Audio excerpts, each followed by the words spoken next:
Hello, welcome back to our channel. आज का हमारा जो टॉपिक है ना वो मेनली ट्विन हार्मोन्स पे है, जो कि ग्रोथ हार्मोन और प्रोलैक्टिन है। बट उसको स्टार्ट करने से पहले मैं थोड़ा सा आपको पिट्यूटरी ग्लैंड के बारे में बता दूंगी। और इस वीडियो में हम मेनली जो उसके रेगुलेशन वाला पार्ट है और उसका एक्शंस, उसके फंक्शंस, उन सब की बात करेंगे। इसमें हम कोई ज़्यादा ड्रग्स वगैरह या ज़्यादा फार्मा के टाइप में नहीं जाएंगे। तो और एक दूसरा वीडियो मैं इसके बाद बनाऊंगी जिसमें ग्रोथ हार्मोन का जो क्लासिफिकेशन है वो होगा, और उसमें फिर सारे ड्रग्स रिलेटेड चीज़ें होंगी। तो जो सेकेंड ईयर के स्टूडेंट्स हैं आप उसको भी देख लेना, और अगर आप फर्स्ट ईयर में हो तो आपके लिए सिर्फ यही वीडियो ही काफ़ी है।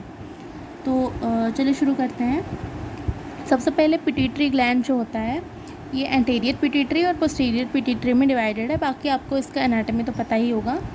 एंटीरियर पिट्यूटरी में है कि उसमें दो तरह के सेल्स होते हैं, एक एसिडोफिल सेल्स होता है, एक बेसोफिल सेल्स होते हैं। सेल्स कैसे एसिडोफिल या बेसोफिल हम जब स्टेन करते तो उस हिसाब से हम इसको नाम दे दिया है, एक एसिडोफिल है और एक बेसोफिल है। एसिडोफिल सेल्स ना बस दो ही तरह के हार्मोन सिक्रीट करते हैं, जो कि ग्रोथ हार्मोन और प्रोलैक्टिन, और यही दो ही ट्विन हार्मोन्स हैं। फिर बेसोफिल सेल्स में बाकी के हार्मोन्स जैसे थायराइड स्टिमुलेटिंग हार्मोन और adrenocorticotrophic hormone, follicular stimulating hormone, luteinizing hormone. तो आप देख सकते हो कि एंटीरियर पिट्यूटरी में टोटल 6 ही हार्मोन सिक्रीट होते हैं, उनमें से 2 एसिडोफिल्स में, बाकी के 4 बेसोफिल्स में। यहाँ पे जो इम्पॉर्टेंट है वो है ACTH के बारे में। ACTH के बारे में मैं कुछ बताऊँगी कि ये जो ACTH ना कौन से सेल्स होते हैं जो कि ACTH को सिक्रीट करेंगे, उनका नाम है कॉर्टिकोट्रॉप्स। मतलब कि हाइपोथैलेमस से आएगा CRH, कॉर्टिकोट्रोफिन रिलीजिंग हार्मोन। तो वो एंटीरियर पिट्यूटरी के कौन से सेल्स पे एक्ट करेगा? बेसोफिल सेल्स में। अब बेसोफिल सेल्स में इतने सारे हार्मोन सिक्रीट हो रहे, तो इनका भी तो अलग अलग नाम होगा ना।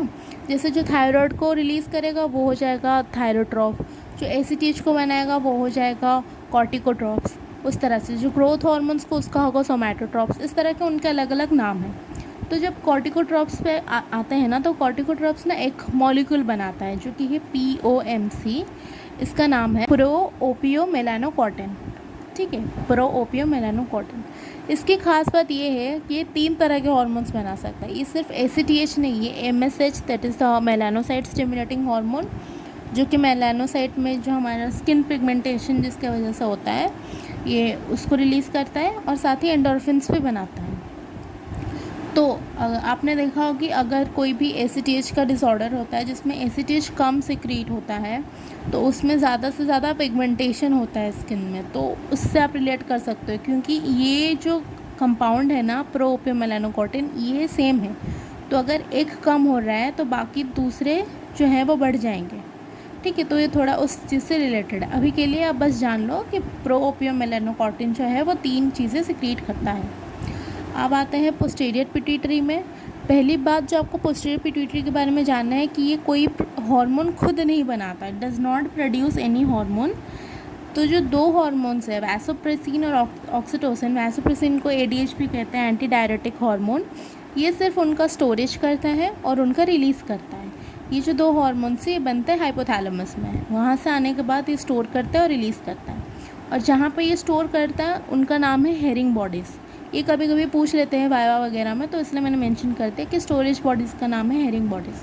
तो अब आ जाते हैं ग्रोथ हार्मोन पे डायरेक्ट। ओके, तो हमारे बॉडी में कई सारे ऐसे हार्मोन्स हैं जो कि डायबिटोजेनिक होते हैं, मतलब जो कि ब्लड शुगर को बढ़ा देते हैं।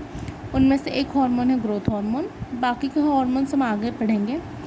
तो जो ट्विन हार्मोन्स है ग्रोथ हार्मोन और प्रोलैक्टिन, सबसे पहला पॉइंट जो आप लिखोगे कि एसिडोफिल सेल्स से सिक्रीट होते हैं। उनका रिसेप्टर जैनस काइनेस होता है, मतलब ये जो पाथवे फॉलो करते हैं वो जैक स्टार्ट है। मैंने जब GPCR वाले पे वीडियो बनाया था उस पर मैंने ये एंजाइम लिंक्ड रिसेप्टर्स उनके बारे में भी बताया था। वहाँ पे भी मैंने कहा था कि जैनस काइनेस जो रिसेप्टर है उनमें ग्रोथ हार्मोन और प्रोलैक्टिन ये आते हैं। अगर आपने वो नहीं देखा है तो प्लीज़ उसको एक बार देख लेना। और ये जो ग्रोथ हार्मोन होता है ये हमेशा पूरे लाइफ में एक ही क्वांटिटी में सिक्रीट नहीं होता। ये मैक्सिमम होता है एडोलेसेंट्स में और लोएस्ट हो जाता है ओल्ड एज में। मतलब जैसे जैसे हम बच्चे से आते हैं प्यूबर्टी में वो बढ़ता है, मैक्सिमम होता है एडोलेसेंट में, फिर धीरे धीरे कम हो जाता है एज के साथ, लोएस्ट हो जाता है। ओके, अब इसके रेगुलेशन की बात कर लेते हैं। तो हाइपोथैलेमस है और पिट्यूटरी ग्लैंड है। GHRH मतलब growth hormone releasing hormone stimulatory action करता है, इसलिए मैंने यहाँ पे प्लस साइन दिए है। मतलब ये हाइपोथैलेमस से निकलेगा तो ये पिट्यूटरी ग्लैंड को स्टिमुलेट करेगा कि तुम ग्रोथ हार्मोन बनाओ, ज़्यादा करो सिक्रेशन। और वहीं एक दूसरा हार्मोन है जो कि है सोमैटोस्टैटिन, उसका इनहिबिटरी इफेक्ट है, इसलिए मैंने माइनस साइन दिया है। और वो बोलेगा कि ग्रोथ हार्मोन तुम कम सिक्रीट हो। तो अगर यहीं पे दो मैं क्लिनिकल पॉइंट बता दूंगी, अगर आप फर्स्ट ईयर में हो तो अभी आप मेंशन कर सकते हो, नहीं तो अगर आप सेकेंड ईयर में हो तो अभी भी एक बार देख लो, जब हम क्लासिफिकेशन पढ़ेंगे तब भी आपको समझ आ जाएगा। एक ड्रग है सर्मोरेलिन जो कि GHRH का एनालॉग है। GHRH का एनालॉग है मतलब GHRH के जैसे ही काम करता है। तो उसको हम कब यूज़ करेंगे? In the treatment of pituitary dwarfism, क्योंकि ग्रोथ हार्मोन के सिक्रेशन को बढ़ाएगा। दूसरा ड्रग है ऑक्ट्रियोटाइड जो कि सोमैटोस्टैटिन का एनालॉग है। तो इसको हम कब यूज़ करेंगे? ट्रीटमेंट ऑफ एक्रोमेगली या फिर जाइगेंटिज्म या कोई भी ऐसा केस जिसमें ग्रोथ हार्मोन का सिक्रेशन ज़्यादा हो गया, हम उसको कम करना चाहते हो। तो ये दो ड्रग के नाम मैंने मेंशन कर दिए, सर्मोरेलिन और ऑक्ट्रियोटाइड। अब थोड़ा इसके फैक्टर्स पे आ जाते हैं। जो factors affecting growth hormone secretion ना, उसके बहुत सारे फैक्टर्स हैं जो कि इंक्रीज़ करते हैं। डिक्रीज़ करने में मेनली सोमैटोस्टैटिन ही है। और REM स्लीप, जब हम रात को एकदम रैपिड आई मूवमेंट है तो सबसे लास्ट स्टेज होता है, जब हम उसमें सो रहे होते हैं तो हमारा जो ग्रोथ हार्मोन है वो कम आता है। इंक्रीज़ में सबसे पहला पॉइंट है डिक्रीज्ड ब्लड ग्लूकोज या फिर हाइपोग्लाइसेमिक स्टेट। मैंने कहा था ये डायबिटोजेनिक हार्मोन है, तो इसको जैसे लगेगा ना कि बॉडी में हमारा जो सीरम ग्लूकोज है वो कम होता जा रहा है, ये तुरंत ज़्यादा से ज़्यादा सिक्रीट होगा ताकि ब्लड में ग्लूकोज बढ़े। ठीक है। दूसरा है फास्टिंग। जितने भी पॉइंट्स आप सब ब्लड ग्लूकोज से ही याद कर सकते हैं एक्चुअली। देखो फास्टिंग में भी ब्लड ग्लूकोज हमारा कम रहेगा, स्टार्व कर रहे हैं तब भी हमारे बॉडी में ग्लूकोज कम रहेगा। इसलिए एक्सरसाइज कर रहे हैं तो ज़्यादा से ज़्यादा ग्लूकोज का अपटेक हो रहा है तो ब्लड में ग्लूकोज कम रहेगा। स्ट्रेस के टाइम में और साथ ही स्लीप में, पर नॉन REM स्लीप में इंक्रीज़ होता है, दैट टू मेनली स्टेज 3 और 4 का। तो ये हो गए उसके फैक्टर्स। अब आ जाएंगे उसके एक्शंस पे। एक्शंस में कई सारे एक्शंस हैं, आप उन सब एक्शंस को लिख सकते हो। जैसे मैंने यहाँ पे बताया कार्बोहाइड्रेट मेटाबॉलिज्म में कि वो इंसुलिन बोल रही हूँ, वो ब्लड शुगर को इंक्रीज़ करवा देता है। और साथ ही उसके एंटी इंसुलिन लाइक एक्टिविटी है। चलो यहीं पे देख लेंगे। इसके एक्शंस में कुछ डायरेक्ट एक्शन होता है, कुछ इनडायरेक्ट एक्शन होता है। मेनली बोन ग्रोथ पे काम करता है, ये जो लीनियर ग्रोथ है ना बॉडी का वो करवाता है। तो डायरेक्ट एक्शन में ये एंटी इंसुलिन लाइक होता है, क्योंकि ये डायबिटोजेनिक हार्मोन है तो डेफिनेटली इंसुलिन के अपोजिट में ही काम करेगा। तो ये हाइपरग्लाइसेमिया करता है और लिपिड फैट मेटाबॉलिज्म में क्या लाइपोलाइसिस कराता है। इनडायरेक्ट एक्शन क्या क्या है कि ये जो ग्रोथ हार्मोन है ना, ये लिवर में जब जाता है, वैसे ही हर ऑर्गन में इसका काम है, किडनी में, विसरास में और बोन में, हर जगह काम करता है। पर लीवर में आने के बाद वो सोमैटोमेडिन्स रिलीज़ करता है। सोमैटोमेडिन्स एक टाइप का प्रोटीन है जिसका दूसरा नाम है insulin like growth factor IGF। तो ये सोमैटोमेडिन्स और इंसुलिन लाइक ग्रोथ फैक्टर ये क्या करते हैं ना, ये लीवर से सिक्रीट होते हैं। और इनका नाम देखो इंसुलिन लाइक ग्रोथ फैक्टर, मतलब इनका एक्शन भी इंसुलिन लाइक ही होगा। तो ये इसके अपोजिट काम करेंगे, ये एंटी लाइपोलिसिस करेंगे, हाइपोग्लाइसेमिया करेंगे, ये इंसुलिन जैसे काम करेंगे। मतलब एक तरफ से ग्रोथ हार्मोन का एक्शन एंटी इंसुलिन है, इसीलिए वो डायबिटोजेनिक है। लेकिन साथ ही वो जब लिवर में आता है, लिवर में से वो IGF सिक्रीट करता है। IGF का एक्शन इंसुलिन जैसा है, इसीलिए इनडायरेक्ट है, क्योंकि ग्रोथ हार्मोन खुद नहीं कर रहा है, ये IGF करा रहा है। लेकिन IGF का सिक्रेशन को कौन मेंटेन कर रहा है? Growth hormone. ठीक है। तो इसका बोथ इंसुलिन लाइक एक्शन भी है, एंटी इंसुलिन लाइक भी है। लेकिन डायरेक्ट एक्शन की बात करें तो एंटी इंसुलिन। और बोन ग्रोथ में ये दोनों जो एक्शन है दोनों ही बैलेंस्ड होकर चलते हैं। एक तो pre chondrocytes to mature chondrocytes, ये करता है सबसे पहले वो डायरेक्ट एक्शन में। और साथ ही जो सोमैटोमेडिन्स रिलीज़ होते हैं ना, ये उनका फर्दर ग्रोथ कराते हैं। एक बार मैच्योर कॉन्ड्रोसाइट्स बन गए फिर उनका आगे का growth, this is done by somatomedin और IGF। तो इस तरह से वो लीनियर ग्रोथ को मेंटेन करता है। तो उसके एक्शंस में आया तो आप ये सब लिख सकते हो। इनको थोड़ा सा आप और अच्छे स्टेटमेंट्स के साथ लिखना, मैंने बस समझाने के लिए ऐसा बना दिया है, आप थोड़ा बेटर वे में लिखना। अब इसका थोड़ा सा क्लिनिकल देख लेते हैं। मैंने ये 2 ड्रग के बारे में तो बता दिया है। अब अगर एक्सेस ग्रोथ हार्मोन है तो उससे जाइगेंटिज्म हो जाएगा। जाइगेंटिज्म तब होता है, मतलब उसका जो हाइट है ना वो बहुत ज़्यादा बढ़ जाएगा। ये तब होता है जब एपिफाइसिस का फ्यूजन नहीं होता है।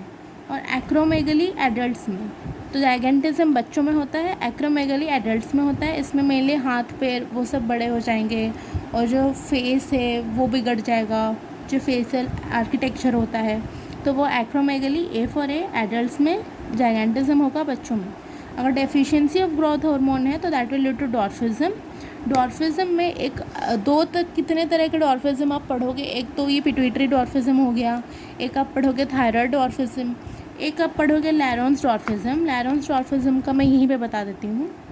इसमें क्या होता है ना, ग्रोथ हार्मोन लेवल्स नॉर्मल रहते हैं, ग्रोथ हार्मोन नॉर्मल सिक्रीट होते हैं, पर जो ग्रोथ हार्मोन के रिसेप्टर्स होते हैं ना उनमें म्यूटेशन हो जाता है। तो ऑल्दो वो नॉर्मल सिक्रीट हो रहे हैं वो काम नहीं कर पा रहे हैं। और इस वजह से प्लाज्मा में भी जो IGF होता है, जो सोमैटोमेटिन्स होते हैं, उनका कम सिक्रीशन होता है। तो एक म्यूटेशन होता है रिसेप्टर में और प्लाज्मा IGF कम होता है। इसके वजह से बोन ग्रोथ प्रॉपर नहीं हो पाता। इसको बोलते हैं लैरोन्स डॉर्फिज्म। तो ग्रोथ हार्मोन के बारे में इतना ही था। आगे की जो वीडियो मैं बनाऊंगी उसमें ग्रोथ हार्मोन के ड्रग्स के बारे में पढ़ेंगे। तो इसके बाद हम प्रोलैक्टिन का देख लेते हैं, क्योंकि प्रोलैक्टिन बहुत ही छोटा सा है और इसमें इसके एक ही 2 फंक्शन है जो कि इम्पॉर्टेंट है। बाकी इसके ड्रग्स भी हम आने वाले वीडियोस में पढ़ेंगे। अभी के लिए बस इसका फिजियोलॉजिकल फंक्शंस एक्शंस वे देख लेते हैं। प्रोलैक्टिन भी एंटीरियर पिट्यूटरी से सिक्रीट होता है और एसिडोफिल सेल्स जिनका नाम है लैक्टोट्रोप्स। ग्रोथ हार्मोन जो एसिडोफिल सेल्स से सिक्रीट होता है उनका नाम है सोमैटोट्रोप्स। सोमैटिक मतलब बॉडी सेल्स जो होता है उनको सोमैटिक बोलते हैं, तो सोमैटोट्रोप्स। और ये लैक्टोट्रोप्स, इनका फंक्शन मेनली मिल्क प्रोडक्शन ही होता है। कुछ फैक्टर्स होते हैं जो कि प्रोलैक्टिन को इंक्रीज़ करते हैं, डिक्रीज़ करते हैं। सबसे पहले देखते हैं प्रोलैक्टिन को इंक्रीज़ कौन करता है। प्रेगनेंसी, लैक्टेशन, सक्लिंग, सेक्शुअल इंटरकोर्स और स्लीप, REM स्लीप। वहाँ पे मैंने क्या कहा था, ग्रोथ हार्मोन में जो नॉन REM स्लीप होता है वो इंक्रीज़ करता है ग्रोथ हार्मोन को, लेकिन जो REM स्लीप होता है वो इंक्रीज़ करता है प्रोलैक्टिन को। डिक्रीज़ में सबसे इम्पॉर्टेंट, सबसे मेन वो है डोपामीन। डोपामीन जो होता है ना उसको हम बोलते हैं प्रोलैक्टिन इनहिबिटरी हार्मोन, इसका दूसरा नाम ये भी है। तो डोपामीन अगर बढ़ेगा तो प्रोलैक्टिन घटेगा, ठीक है। तो अब दूसरा जो है वो है एल डोपा, क्योंकि एल डोपा भी प्रिकर्सर होता है डोपामीन का। तो एल डोपा भी देंगे तो भी प्रोलैक्टिन का लेवल डिक्रीज़ हो जाएगा। साथ ही एक ड्रग है सिंथेटिक ब्रोमोक्रिप्टिन, इसके बारे में हम आने वाले वीडियोस में पढ़ेंगे। अभी के लिए आप बस नाम याद कर सकते हो, डोपामीन, एल डोपा और ब्रोमोक्रिप्टिन। अब इसके फंक्शंस में तो मिल्क प्रोडक्शन वो तो मैंने बता दिया, वो प्राइमरी फंक्शन है। दूसरा इसका फंक्शन ये है कि जब प्रोलैक्टिन ज़्यादा सिक्रीट होता है, वो जो GnRH होते हैं ना, गोनाडोट्रोफिन रिलीजिंग हार्मोन, जो कि FSH, LH उन सबको रिलीज़ करता है, उनका सिक्रेशन को इनहिबिट कर देता है। प्रोलैक्टिन ज़्यादा है तो GnRH कम हो जाएंगे। तो इसके वजह से क्या होगा कि आफ्टर डिलीवरी जब वो मदर जब ब्रेस्ट फीडिंग कराती है ना, उस टाइम में उसका ओव्यूलेशन नहीं होता है, क्योंकि LH, FSH ये सब कम है। तो इसलिए वहाँ पे लैक्टेशनल एमेनोरिया, ये एक नेचुरल मेथड ऑफ कॉन्ट्रासेप्शन है, आप बोल सकते हो।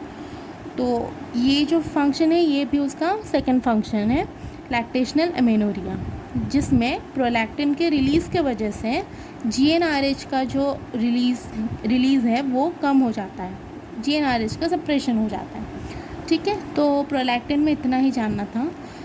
और अगर आपको वीडियो अच्छा लगा हो तो लाइक करना, शेयर करना, सब्सक्राइब करना। और मैं नेक्स्ट वीडियो जल्दी डाल दूँगी जिसमें हम इसके ड्रग्स के बारे में बात करेंगे। तो अगर आप सेकेंड ईयर के हो तो आप उसमें मैं सिर्फ ड्रग्स के बारे में ही मेंशन करूँगी, तो वहाँ पे फिर मैं ये एक्शंस और ये सब नहीं बताऊँगी। तो उन सब के लिए आप यही वीडियो देख लेना। बाकी thank you so much for watching, see you in the next one.